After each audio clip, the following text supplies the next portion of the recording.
Fish, got your wish, feds. Cranked the rates up for longer than expected, and finally now you've slowed the economy, and damn it, that didn't escalate quickly. I don't know why I'm throwing to you. That escalated quickly. I mean, that really got out of hand fast. Good Lord, that seemed to happen overnight. All the months and years of high rate pain seemed to snap overnight last week. The stock market crashed hard, pretty much into an official correction territory as we seemingly scream towards a recession.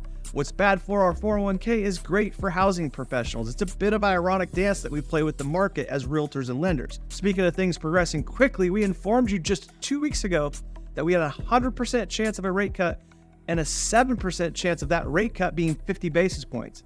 And just 2 weeks later, we are up to an 80% chance of a 50 basis point rate cut in September. Team, as I was writing this show, these percentage points were moving like a stock ticker, and that's not typical.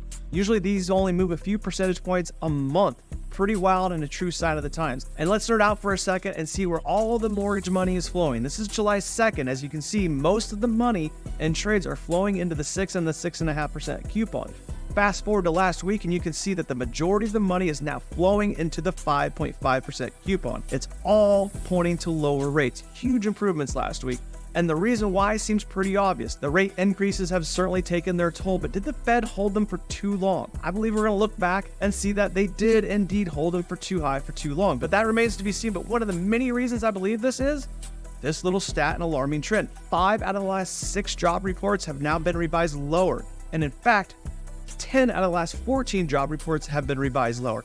And now we have unemployment at a 3-year high. Again, a bit of an ironic dance we play with the market in times like this. On one hand, we celebrate rate cuts, but on the other hand, our 401k and other investments get crushed, not to mention the millions of people without jobs. Here's a chart that details exactly what I'm talking about. This is a 30-year view of the federal funds rate overlaid with the S&P 500 year-over-year return.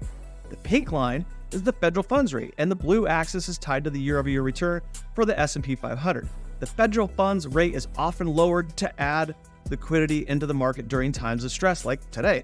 When the rate is lowered, it typically coincides with equity values falling. Again, as rates drop, so do equity returns. Really, the only exception to this is when we were all living in the upside down during 2020, so that doesn't really apply.